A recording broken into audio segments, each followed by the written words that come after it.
Welcome back students. आज इस video में काफ़ी इम्पोर्टेंट टॉपिक आपके लिए लेके आया हूँ जो कि प्रोटीन सिंथेसिस से रिलेटेड है। ये काफ़ी इम्पोर्टेंट टॉपिक था आपके सिलेबस में, मॉलिक्यूलर बेसिस ऑफ इनहेरिटेंस का। तो इसको हम करेंगे। सबसे पहले मशीनरी है जो प्रोटीन सिंथेसिस में काम करती है। तो इसमें सबसे मेन कंस्टिट्यूट होता है पहले राइबोसोम्स। राइबोसोम्स जो है इसको प्रोटीन फैक्ट्री का नाम देते हैं। जो प्रोटीन सिंथेसिस के ऊपर होती है। ईच राइबोसोम के दो पार्ट होते हैं, एक लार्ज यूनिट एक स्मॉल यूनिट। लार्जर सब यूनिट जो है उसमें ग्रूव होती है, pushing out the newly formed polypeptide and protecting the same from the cellular enzyme. इसमें लार्ज यूनिट में एक ग्रूव होती है जिसमें जो न्यूली सिंथेसाइज्ड पॉलीपेप्टाइड है पुश होता है और जो बचता है फ्रॉम द साइटोप्लाज्मिक प्रोटीलिटिक एंजाइम से, जो उसे प्रोटेक्ट भी करती है। स्मॉलर यूनिट जो है fit over the large unit cap what leave a tunnel for mRNA। Smaller unit fit हो जाती है लार्ज के ऊपर और उसमें टनल होती है जो उसको फिट करती है मैसेंजर RNA को। तो दो जो यूनिट हैं वो एसोसिएशन में आ जाते हैं, जुड़ जाते हैं। इसको कहते हैं एसोसिएशन जब प्रोटीन सिंथेसिस होती है। तो इसके लिए मैग्नीशियम आयन हेल्प करते हैं। और जब प्रोसेस कंप्लीट हो जाता है तो दोनों जो यूनिट हैं लार्ज एंड स्मॉल सब यूनिट ये सेग्रीगेट हो जाते हैं। इसको कहते हैं डेसोसिएशन। यहाँ देख सकते हो ये पूरा ATS 80S RNA है जो यूकैरियोट का है। इसमें ये लार्ज सब यूनिट 60S है, स्मॉल 40S है। तो इसमें ये ग्रुप बनी है। तो इसमें ज़्यादा बड़ी टनल बनी है बड़े यूनिट में। इसमें जो न्यू पेप्टाइड बनता है वो इसमें प्रोटेक्टेड रहता है। इसको ये प्रोटेक्ट करता है। यहाँ भी देख सकते हो बी डायग्राम में, यहाँ पॉलीपेप्टाइड है, ये पूरा चैनल है जो प्रोवाइड कराएगा और जो 7 एंडोप्लाज्मिक रेटिकुलम के ऊपर अटैच होता है। रफ एंडोप्लाज्मिक रेटिकुलम होता है जब उसके ऊपर राइबोसोम होते हैं, ये आपको पता है। तो राइबोसोम जो है यूजली फॉर्म द रोजेट और helical group during the active protein synthesis. तो इसको कहते हैं पॉलीराइबोसोम। पॉलीराइबोसोम टर्म करवाई थी आपको जब एक मैसेंजर RNA पर काफ़ी राइबोसोम जुड़ जाते हैं। तो help in produce number of copy of same polypeptide. जब ज़्यादा सेम कॉपी ज़्यादा बनानी हो, प्रोटीन सेल को ज़्यादा प्रोटीन की जरूरत हो तो पॉलीसोम बनते हैं। तो उसमें 340 आर्मस्ट्रॉन्ग और 34 नैनोमीटर अपार्ट होते हैं। The different type of ribosome connected with the protein synthesis are. तो इसमें क्या क्या राइबोसोम होते हैं? पहले होता है राइबोसोमल RNA के साथ है मैसेंजर RNA जो 2 यूनिट के बीच में लाई करता है। राइबोसोम के ग्रुप है पर पासिंग न्यू सिंथेसाइज्ड पॉलीपेप्टाइड। ये लार्ज यूनिट का पार्ट है। तो इसके 3 एक्टिव साइट होते हैं राइबोसोमल RNA के। फर्स्ट है P साइट, इसको D साइट भी कहते हैं। उसके बाद आता है A and E। P site को पेप्टाइडल ट्रांसफरेज और डोनर साइट कहते हैं। It is jointed by contributed by 2 ribosomal subunit. जब जुड़ जाते हैं फिर ये काम करता है। A जो साइट है माइनोसाइल जो एक्सेप्टर साइट कहते हैं। It is situated on the large unit. तो A साइट लार्ज यूनिट पे होती है। It faces the tunnel between 2 unit. E exit site होती है, is a part of the large सब unit facing site. The enzyme जो है peptidyl transferase is एक राइबोजाइम है। It is a component large सब यूनिट। तो लार्ज सब यूनिट का पार्ट होता है ये। तो ये 23S RNA होता है प्रोकैरियोट में। स्मॉलर यूनिट जो राइबोसोम का है इसके has point for recognising messenger RNA and binding area for initiation factor. जो मैसेंजर RNA पर सबसे पहले बाइंड करता है स्मॉल सब यूनिट, वो रिकॉग्निशन साइट को आइडेंटिफाई करता है। जो रिकॉग्निशन साइट मैसेंजर RNA पे होती हैं उसका नाम है शाइन डेलार्नो सीक्वेंस। ये बहुत इंपॉर्टेंट टर्म है, इसको आप नेट पे सर्च कर लीजिएगा, ये हाई लेवल पे आती हैं। तो ये टर्म्स का भी पूछ लेते हैं क्वेश्चन में। तो मैसेंजर RNA पे कौन सी सीक्वेंस होती है जिसको रीड करके स्मॉल सब यूनिट जुड़ता है। यहाँ देख सकते हो ये पूरा राइबोसोमल है, मैसेंजर RNA है जिसकी A साइट है, ये P साइट है, ये E साइट है। तो पॉलीपेप्टाइड ग्रो करेगा P साइट पे, newly amino acid A site पे आएगा। तो E साइट से जो वेकेंट होगा tRNA बाहर निकल जाएगा। उसके बाद amino acid, hundreds of amino acid होते हैं, प्रोटीन्स बन जाते हैं काफ़ी तरह के फ्रॉम द 20 अमीनो एसिड्स। ये सेल में साइटोप्लाज्म में प्रोटीन्स का पूल होता है, अमीनो एसिड का पूल होता है। उसको सेलुलर पूल भी कहते हैं। तो इसके अंदर आपको सारे अमीनो एसिड मिल जाएंगे, फूड से ट्रांसपोर्ट हो जाते हैं सेल के अंदर डाइजेस्ट होके, तो ये अमीनो एसिड बिल्डिंग ब्लॉक जुड़ के प्रोटीन बनाते हैं। मैसेंजर आरएनए जो है ये कोडेड इन्फॉर्मेशन लेके आता है डीएनए से। सो ट्रांसक्रिप्शन से सबसे पहले मैसेंजर आरएनए बनता है जो कि मैसेज लेके आता है कौन सी प्रोटीन बनानी है। सो इसके ऊपर कोडोन होता है मैसेंजर आरएनए का। It is not recognised by amino acid but anticodon of their adaptor molecule tRNA. तो इसमें एक फिट होता है अडाप्टर, आपको पता ही है, जो सॉकेट में लगता है अडाप्टर चार्जिंग पॉइंट के, तो इसलिए टीआरएनए अडाप्टर का काम करता है। Directly amino acid messenger RNA पे नहीं जुड़ता, टीआरएनए जुड़ता है, उसके साथ अमीनो एसिड होता है। सो सेम मैसेंजर आरएनए में भी यूज़ अगेन एंड अगेन, इसको यूज़ किया जा सकता है। It form of the polysome, so it can help synthesise the number of the copy. उसके बाद टीआरएनए जो है एक ट्रांसफ़र आरएनए है, तो ये पिकअप करता है अमीनो एसिड जो साइटोप्लाज्म में होते हैं एट CCA 3' एंड। इसका जो 3' एंड है उसके ऊपर अमीनो एसिड बाइंड करता है। जब इसके आप ऊपर अमीनो एसिड बाइंड करेगा उसको कहते हैं चार्जिंग। जो चार्ज टीआरएनए है वो take the messenger amino acid को मैसेंजर आरएनए पर पर्टिकुलर कोडन रीड करके ले जाता है। So tRNA can pick up only a specific amino acid through an amino acid can be specified by 2,6 tRNA. So इसको identify करता है। तो each tRNA has an area of coming in contact with ribosome that is the T-Psi-C and the aminoacyl tRNA synthesis DHU unit. तो इसके ऊपर segment होते हैं। So enzyme होता है टीआरएनए के ऊपर, और एक एंजाइम साइट होती है, एक अमीनो एसिड बाइंडिंग साइट होती है, एक कोडन साइट होती है। उसके बाद aminoacyl tRNA synthesis. So जो it is the enzyme that help in combining the amino acid with tRNA. जो टीआरएनए के ऊपर एंजाइम होता है जिसको कहते हैं अमाइनो असाइल टीआरएनए सिंथेटिस, जे बाइंड करवाता है अमीनो एसिड को टीआरएनए के ऊपर। So enzyme is specific for specific amino acid. So particular amino acid का particular aminoacyl tRNA synthesis होता है। अब उसके बाद आता है मैकेनिज्म। सो इसको आप ध्यान से देखिएगा, जो मैंने पीछे आपको बताया अगर आपने वो ध्यान से सुना होगा तो इसको आराम से कर पाओगे। फर्स्ट जो स्टेप होता है friends that is the activation of amino acid. तो पहले अमाइनो एसिड जो एक्टिवेट होते हैं by the aminoacyl tRNA synthesis. तो यहाँ पे आ गया अमाइनो एसिड ATP के साथ आएगा अमाइनो असाइल टीआरएनए सिंथेसिस, फिर अमाइनो एसिड एक्टिव हो गया, फिर आएगा charging of amino acylation of tRNA. फिर जो टीआरएनए चार्ज हुआ है विद एंजाइम के साथ टीआरएनए के साथ जुड़ता है, इसको कहते हैं charging. So amino acid is link to the 3' end of the tRNA through the carboxylic group. तो यहाँ आपके पास अमीनो एसिड है, साथ में इसके टीआरएनए। सो अमीनो एसिड जो है एक्टिव साइट पे लगे हैं, अटैचिंग साइट जो टीआरएनए की है। यहाँ एंटीकोडन जो है आपका अमाइनो टीआरएनए के ऊपर है, ये अमीनो एसिड जुड़ गया टीआरएनए विद एंजाइम, ये पूरा एंजाइम है।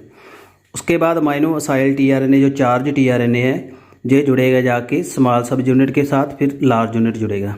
तो ये पूरा एक ट्रांसलेशन इनिशिएशन कम्प्लेक्स बन जाता है। तो ऐसे चेन ग्रो करती है। सो इतना आपको क्लियर हो गया होगा।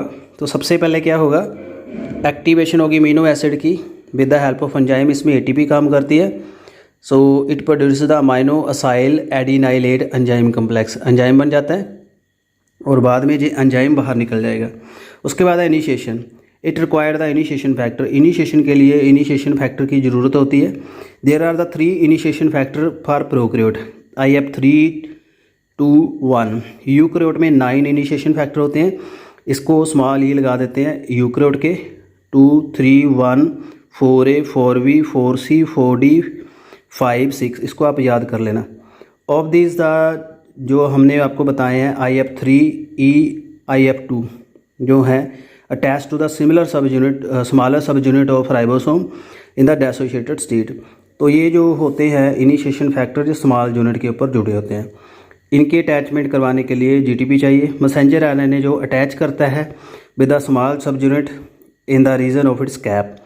Cap has nucleotide supplement to the nucleotide present in the 3' end of the ribosomal RNA। इसके ऊपर उसको आइडेंटिफाई कर लेता है। Attachment of such initiation codon that is the messenger RNA पे होते हैं AUG GUG, ये कैप के होते हैं। Lie at the P side, तो ये आ जाते हैं P साइड के ऊपर। इसके साथ पहले बाइंड करेगा। Initiation factor already present in small सब यूनिट EIF2 यूकैरियोट के, IF3 प्रोकैरियोट के, तो बाइंड कर जाते हैं। इससे मैसेंजर RNA के साथ जुड़ जाता है 40S। उसके बाद है अमाइनो एसिड tRNA जो आपके पास आ गया, जिसके पास अमीनो एसिड है, ये जुड़ जाएगा। पहले अमीनो एसिड जो आएगा मिथ्योनिन आएगा और वेलिन आएगा, रिच करता है P साइड पे।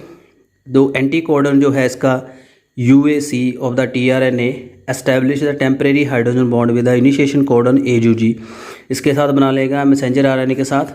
सो जब कोडन एंटी कोडन जो रिएक्शन होती है इन the presence of the initiation factor E1F3 and EIF2 in prokaryote, तो इसके लिए भी एनर्जी चाहिए होती है। सो हमारे पास क्या आ गया 40S मैसेंजर RNA स्मॉल सब यूनिट जुड़ा है। अब हमारे पास अमाइनो एसिड tRNA जिसके बाद मिथ्योनिन है, ये जुड़ेगा with the help of initiation factor IF3, GTP लगेगी। तो अब क्या बन गया स्मॉल सब unit messenger RNA plus tRNA। So initiation of the methionine accepting the tRNA is charge with non formyl methionine in the cytoplasm of eukaryote and formyl methionine in the prokaryote. तो पहले जो methionine जुड़ता है date is the non फॉर्माइलिन होता है in the eukaryote, और prokaryote में जुड़ता है फॉर्माइलिन, इसके लिए इसको कहते हैं एफ मिथ्योनिन, ये डिफरेंस होता है। और ये प्लास्टिड एंड माइटोकॉन्ड्रिया में भी फॉर्माइल ही होता है। The tRNA engage in the transferring formyl methionine is different that of the non formylated. तो tRNA दोनों का डिफरेंस होता है। जो फॉर्माइलिन मिथ्योनिन लेके आएगा tRNA वो डिफर होगा, जो सिर्फ मिथ्योनिन लेके आएगा वो डिफर होगा। तो in the presence of magnesium जो लार्ज सब यूनिट है राइबोसोम का, नो कंबाइन कर जाता है इसके साथ to form the intact ribosome. It require initiation factor IF1 in prokaryote and EIF1 EIF14 जो ABC दिए है यूकैरियोट के लिए, तो इसके साथ इंटैक्ट स्ट्रक्चर बन जाएगा। अब इसके साथ आपके लार्ज यूनिट भी जुड़ जाएगा, स्मॉल सब यूनिट पहले जुड़ा है, तो 60S जोड़ने के लिए हमारे पास चाहिए इनिशिएशन फैक्टर 1 एंड 4, तो 80S बन गया, तो ये पूरा कम्प्लेक्स बन गया, ये कहते हैं इनिशिएशन कम्प्लेक्स। उसके बाद होंगी इलोंगेशन, पॉलीपेप्टाइड चेन फॉर्मेशन। ये बहुत ही इंपॉर्टेंट चीज़ है, जो आपने दिमाग में रखनी है। तो मैं उम्मीद करता हूँ इतना आपको क्लियर हो गया होगा। अब इसका जो थर्ड स्टेप है डेट इज़ इलोंगेशन। अब होगा अमाइनो एसिड tRNA कम्प्लेक्स है जो हमने ये बताया है, ये A साइड पे आएगा। अब अटैच करेगा to messenger RNA codon next to the initiation codon with the help of anticodon. अब आ गया जे A साइड पे। Though the step require GTP and elongation factor EF1 eukaryote में, EFTU एंड EFTS प्रोकैरियोट, ये याद रखने आपने। अब इलोंगेशन फैक्टर आएंगे। So it has been found that in the E coli most abundant protein in elongation is the EFTU, ये आता है। तो ए पेप्टाइड बॉन्ड जो बनता है is establish between the carboxylic group of amino acid attach to tRNA at PA side and amino group NH2 of amino acid at the A side. So हमारे पास जो अमीनो एसिड पहले बना था methionine वाला, वो हमारे पास आ गया अभी P साइड पे। अब हमारे पास जो न्यू है वो A साइड पे आएगा, इन दोनों के बीच बॉन्ड एस्टैब्लिश होगा। तो यहाँ देख सकते हो पहले अमीनो एसिड एक था जो ये आ गया लेके P साइड पे आ गया, न्यू आएगा A साइड पे। तो यहाँ ट्रांसफरेज एंजाइम है जिसको पेप्टाइड बॉन्ड बना देगा। फिर उसके बाद जो ये बच जाएगा यहाँ से निकल जाएगा, पुराना मिथ्योनिन वाला tRNA एग्जिट साइड से बाहर चला जाएगा। चलिए आगे देखते हैं। The reaction is catalysed by enzyme peptidyl transferase which is an RNA enzyme ribozyme. Due to this NH2 group of the first amino acid is blocked from getting involved in peptide formation with another. इससे एक side पे उसका inactive हो जाता है NH2 group, क्योंकि उसका एक साइड पे carboxylic acid group second amino acid के NH2 के साथ जुड़ गया है। यानी अमाइनो एसिड जो 1 है, अब अमाइनो एसिड 2 जुड़ेगा, इसका हमारे पास क्या बच गया, NH2 ग्रुप इधर बच गया, COH इधर जुड़ गया, तो इधर NH2 जुड़ेगा, तो ऐसे पेप्टाइड बॉन्ड बनेगा। तो इस साइड का जो इनएक्टिव हो जाएगा। In the process of connection between tRNA and amino acid at P site break जुड़ जाता है। तो द फ्री tRNA और द P साइट जो है अब कहाँ जाएगा, E साइड पे, फिर बाहर चला जाता है with the help of G factor. G factor इसको बाहर लेके जाता है। जो A साइट है carries the peptidyl tRNA complex. Soon after the establishment of first peptide linkage and slipping the free tRNA of the P site, ribosome और messenger RNA rotate slightly, फिर आगे थोड़ा सरकता है। मैसेंजर आरएनए नेक्स्ट कोडन पे चला जाएगा। Process is called translocation, इसको ट्रांसलोकेशन कहते हैं। It required the factor that is the translocase. EFU जो है प्रोकैरियोट के हैं, EF2 जो हैं यूकैरियोट के। एनर्जी चाहिए GTP। As a result the translocation जो ए साइट का कोडन है with the peptidyl tRNA complex reaches the P site. A site वाला पी साइट पे आ जाएगा। New codon is expose on A site. A site पे जो new codon है वो एक्सपोज हो जाएगा। It attack the new aminoacyl tRNA। The process of bond formation of the translocation is repeated 1 by 1 and the chain grow. हुण कहने का meaning क्या है, जहाँ आपको बता दूँ जो रिकॉग्निशन हमेशा ए साइड पे होगी। अब यहाँ बॉन्ड बन गया, अब यहाँ पे ये ए साइड का सर के इधर चला जाएगा, ए साइड फ्री हो जाएगी। फिर हमारे पास न्यू tRNA आएगा, वो ए साइड के साथ आएगा, फिर ये आपका पी साइड के आप चला जाएगा, बॉन्ड बनेगा AP के साथ में। फिर ऐसे ग्रो करती जाएगी चेन, RNA जो tRNA फ्री है निकलता जाएगा। तो ऐसे देख सकते हैं जो 2 अमीनो एसिड आ गए, अब न्यू जुड़ा ए साइड पे, अब ये 3 वाला इधर आ गया, ए साइड फ्री होगी, फिर ऐसे बाहर जाएगा। मुझे उम्मीद है आपको ये समझ आ गया होगा। 1 by 1 जो लॉन्ग होता जाता है, द पेप्टाइड चेन लॉन्ग होगी। इलोंगेशन जो है ग्रुप जो है लाइक जो लार्ज सब यूनिट की ग्रुप है उसके अंदर पेप्टाइड जाता है। It is prone to break down by nature, but इसको बचाता है। चैप्रोन्स होते हैं, मॉलिक्यूलर चैप्रोन इस ग्रुप के अंदर जो इसको बचा लेते हैं। Lot of energy consume in the protein synthesis for every single amino acid जो जुड़ेगा तो उसके लिए 1 ATP एंड 2 GTP यूज़ होते हैं। उसके बाद आती है termination. Polypeptide synthesis is terminated when non sense codon reaches at the A site. जो आपका टेल होती है उसमें नॉन सेंस कोडन होते हैं, जब उस पर उस जगह पे पहुंच जाएगा मैसेंजर RNA और ए साइड पे पहुंच जाएगा राइबोसोम के, तो वहाँ नॉन सेंस कोडन है UAA और UAG एम्बर, UGA अपल जिसके नाम है। These codon are non recognise by any tRNA। ये किसी भी tRNA से रिकोगनाइज नहीं होंगे। And no more aminoacyl tRNA कोई नहीं आएगा ए साइड पे। The P site is hydrolyse and completed polypeptide is release in the presence of GTP dependent releaser factor. फिर GTP डिपेंडेंट रिलीजर फैक्टर होते हैं जो पी साइट से polypeptide को हटा देते हैं।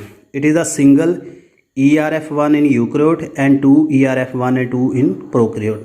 In the prokaryote RF1 is specific for UAG and UAA। RF2 जो है ये है UAA and UGA के लिए। GTP डिपेंडेंट जो RF3 है ये जीस्ट के लिए।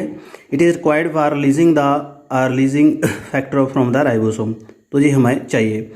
सो राइबोसोम मूव करता है over the nonsense codon and slip of the messenger RNA chain. अब 2 सब यूनिट जो हैं टूट जाएंगे, उसके लिए भी डिसोसिएशन फैक्टर है, उसको कहते हैं DF फैक्टर। तो यहाँ देख सकते हो अब हमारे पास क्या आ गया, UAG आ गया, आपका जो है स्टॉप कोडन आ गया। इसको tRNA कोई आइडेंटिफाई नहीं करेगा, यहाँ रिलीजर फैक्टर जुड़ जाएंगे, इसको यहाँ से हटा देगा। इलोंगेटेड चेन जो है पी साइड पे यहाँ से हट जाएगी, तो पॉलीपेप्टाइड चेन बाहर आ जाएगी। फिर रिलीजर फैक्टर जो है इस ए साइड पे जुड़ जाएंगे, इसको डिसमेंटल कर देंगे। So friend, this is the process of the protein synthesis.